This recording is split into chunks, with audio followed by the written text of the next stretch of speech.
నమస్తే, welcome to VFM news. RDT సంస్థ నేడు సంక్షోభంలో నెలకొన్న నేపథ్యంలో ఆర్డీటీ సంస్థను రక్షించుకోవాల్సిన బాధ్యత ఆంధ్రప్రదేశ్ రాష్ట్రంలోని ప్రతి పౌరుడిపై ఉందని రాజ్యాంగ పరిరక్షణ సమితి రాష్ట్ర అధ్యక్షుడు పోతుల నాగరాజు యాదవ్ పిలుపునిచ్చారు. నగరంలోని గాంధీ విగ్రహం ఎదుట ఆయన దీక్ష చేపట్టారు.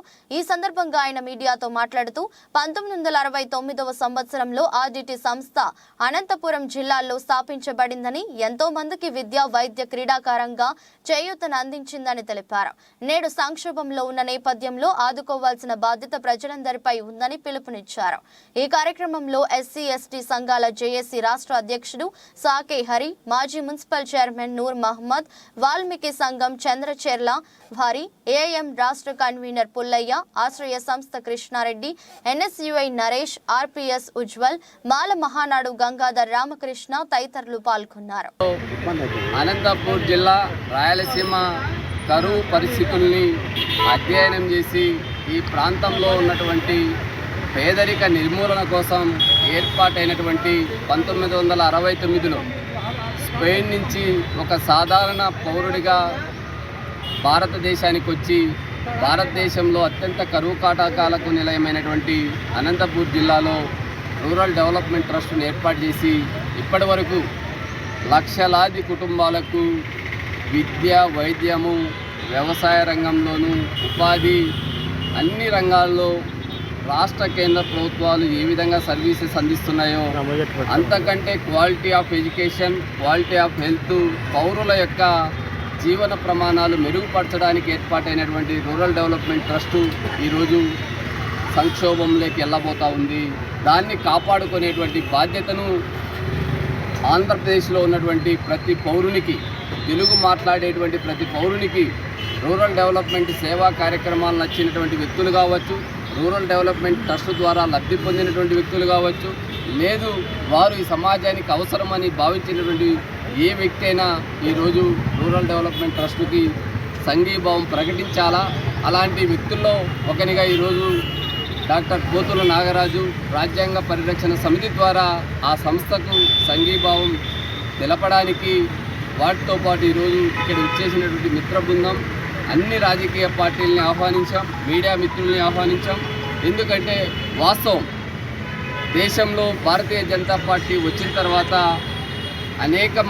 అనేక స్వచ్ఛంద సంస్థల్ని బ్లాక్ లిస్ట్లో పెట్టినటువంటి మాట వాస్తవం. ఎందుకు ఈరోజు ఒక స్వచ్ఛంద సంస్థకు నిధులు విదేశాల నుంచి రావాలంటే ఎఫ్సిఆర్ఏ చట్టం అనేటువంటిది భారత పార్లమెంట్లో 1976లో ఆమోదించినటువంటి చట్టం. అది ప్రతి సంవత్సరము సవరణలతో ఆ చట్టం రెన్యువల్ జరుగుతూ ఉంటుంది.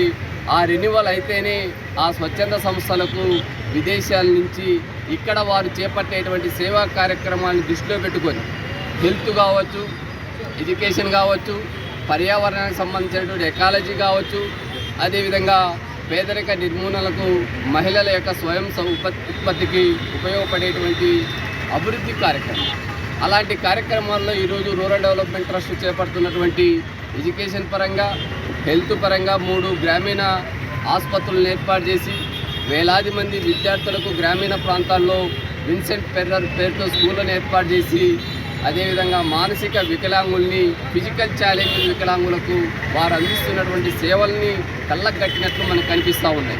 అదేవిధంగా క్రీడలకు ఈరోజు ఆంధ్రప్రదేశ్ ప్రభుత్వం కావచ్చు, కేంద్ర ప్రభుత్వం కంటే పెద్ద ఎత్తున క్రీడాకారులని తయారు చేసి దాదాపు 9 అంశాల్లో క్రికెట్ కావచ్చు, సాఫ్ట్ బాల్ కావచ్చు, ఫుట్బాల్ కావచ్చు, వాలీబాల్ కావచ్చు, టేబుల్ టెన్నిస్ కావచ్చు, టెన్నిస్, జూడో, ఇలా అనేక క్రీడా అంశాల్లో వెనుకబడినటువంటి అనంతపూర్ జిల్లా నుంచి వందలాది మంది విద్యార్థుల్ని, యువకుల్ని, మహిళా పిల్లల్ని అంతర్జాతీయ స్థాయిలో ఈవెంట్లలో పాల్గొనేటువంటి నైపుణ్యాన్ని సంపాదించినటువంటి రూరల్ డెవలప్మెంట్ క్రీడలకు ఒకవైపు, మానసిక వికలాంగుల్ని మంచి పరివర్తన తీసుకురావడానికి అనేక సేవా కార్యక్రమాలు చేపడుతున్నటువంటి ఈ సంస్థ ఈరోజు భారతీయ జనతా పార్టీ తీసుకున్నటువంటి అనాలోచిత నిర్ణయం, వారికి ఇచ్చినటువంటి కొద్దిమంది తప్పుడు నివేదికల ద్వారా వారు చేస్తున్నటువంటి ఈ సంస్థను బ్లాక్ లిస్ట్లో పెట్టడానికి, ఈ సంస్థకు ఎఫ్సిఆర్ఐ రెన్యువల్ కాకపోవడానికి ఒకే ఒక రీజన్ చెప్తా ఉన్నారు. రూరల్ డెవలప్మెంట్ ట్రస్ట్ ద్వారా మత మార్పిడి జరుగుతుంది కాబట్టి ఈరోజు కేంద్ర దర్యాప్తు సంస్థ ఇచ్చినటువంటి నివేదిక ఆధారంగా ఎఫ్సిఆర్ఐ రెన్యువల్ చేపట్టడం లేదు అనేటువంటిది మనకు తెలిసినటువంటి సమాచారం. అది తప్పు అని చెప్పి ఆంధ్రప్రదేశ్లో ఉన్నటువంటి భారతీయ జనతా పార్టీ నాయకులకి, అనంతపూర్ జిల్లాలో ఉన్నటువంటి భారతీయ జనతా పార్టీ నాయకులకు, లేదా వారి బ్యాక్ బోన్గా ఉన్నటువంటి విశ్వ హిందూ పరిషత్ కావచ్చు, ఆర్ఎస్ఎస్ కావచ్చు, బజరంగ్ దళ్ కావచ్చు, ఏబీవీపీ కావచ్చు, ఫీల్డ్ లెవెల్లో వాస్తవాలు చెప్పండి. ఎందుకంటే ఈ ప్రాంత అభివృద్ధి కోసం నిజంగా రూరల్ డెవలప్మెంట్ ట్రస్ట్ మీద మీరు కక్ష సాధిస్తున్నారా, లేదా సంస్థ ద్వారా బెనిఫిట్ అయినటువంటి దళిత కుటుంబాలు, గిరిజన కుటుంబాలు, బలహీన వర్గాల కుటుంబాలు, వికలాంగుల కుటుంబాలు, ఆర్థికంగా వెనుకబడినటువంటి కుటుంబాలకు లబ్ధి చేకూరుస్తున్నారు కాబట్టి ఆ కుటుంబాల మీద, ఆ వర్గాల మీద, ఆ జాతుల మీద ఉన్నటువంటి వివక్షను వీరితో కక్షపూరితమైనటువంటి ఆలోచనతో మీరు చేపడుతున్నారా? వాస్తవాన్ని బహిర్గతం చేయండి. రూరల్ డెవలప్మెంట్ ట్రస్టుకు ఎలాంటి అడ్డంకులు సృష్టించకుండా వాటికి ఎఫ్సిఆర్ఐ వెంటనే రెన్యువల్ చేపట్టి వాటి కోసం ప్రతి పౌరుడు, ఈరోజు రాజకీయ పార్టీలు అనేక సందర్భాల్లో రూరల్ డెవలప్మెంట్ ట్రస్టుకి వెళ్ళనటువంటి నాయకుడు లేడు, వెళ్ళనటువంటి పార్టీ లేదు, వారితో సహాయం తీసుకొని వారి సేవా కార్యక్రమాలు చూసినటువంటి వ్యక్తులు లేకపోలేదు.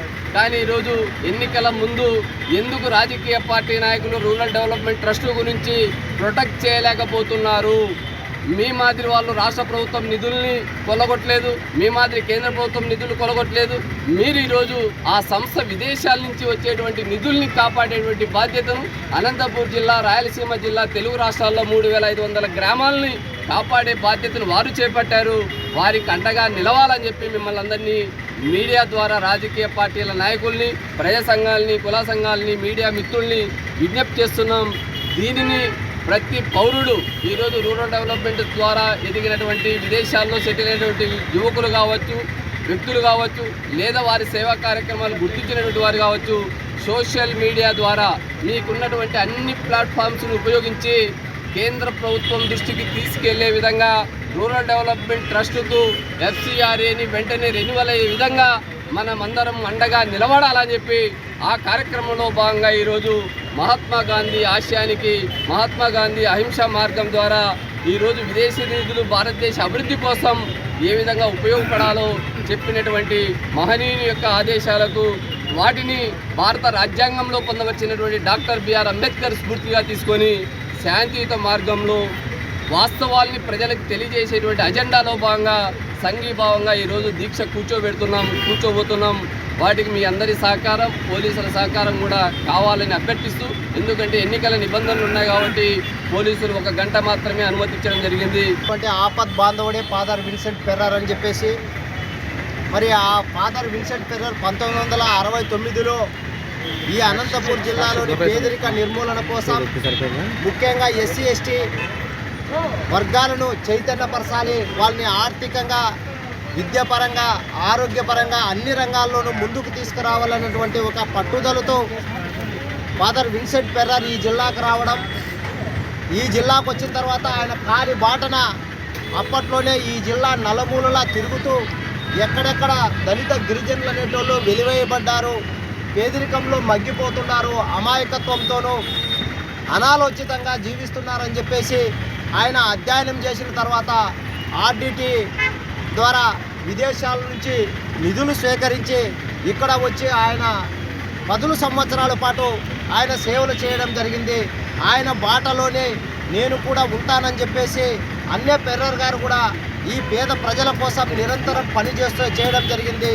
మరి అటువంటి సందర్భంలో ఈ అనంతపురం జిల్లాలో ఈరోజు దళిత గిరిజనులు అనేటోళ్ళు ముఖ్యంగా ఎవరైనా అభివృద్ధి చెందారంటే వాళ్ళు ఆర్డిటి పుణ్యాన, ఆర్డిటి సేవా కార్యక్రమాల్లో భాగంగానే అభివృద్ధి చెందడం జరిగింది. మరి అటువంటి ఆర్డిటిని ఏదైతే బీజేపీ ప్రభుత్వం అనేది కేంద్రంలోకి అధికారం చేపట్టిందో ఆ రోజు నుంచే వేధింపుల పరం మొదలైంది. ఎందుకు వేధిస్తున్నారంటే వాళ్ళు దళిత గిరిజనులంటేనో, బీసీ మైనార్టీ వర్గాలు పేదరికంలో ఉంటేనే మా ఆటలు సాగుతాయి. మరి అటువంటి వారిని చైతన్యపరుస్తున్నటువంటి ఆర్డిటికి నిధులు రాకోకుండా మొట్టమొదట అడ్డుకోవాలన్నటువంటి ఒక నియంతృత్వ బుద్ధితోనే ఈరోజు వాళ్ళు నిధులు రాకోకుండా అడ్డుకోవడం జరుగుతుంది. ఇది ఇప్పటిది కాదు, బీజేపీ అధికారంలోకి ఏ రోజు వచ్చిందో ఆ రోజు నుంచి మొదలైనటువంటి ఈ కుళ్ళు ఈ రకమైనటువంటి నిధులు రాకుండా చేయటువంటి పద్ధతి పైన ఆ రోజుల్లోనే మనం ఉద్యమించాల్సిన అవసరం కూడా ఉండింది. ఏదేమైనా కేంద్ర ప్రభుత్వం కానీ రాష్ట్ర ప్రభుత్వం కానీ పేద ప్రజల కోసం పని చేస్తాయి లేదంటే ఆలోచన చేస్తాయన్నటువంటి చిన్న ఆశతో ఆగిపోవాల్సి వచ్చింది.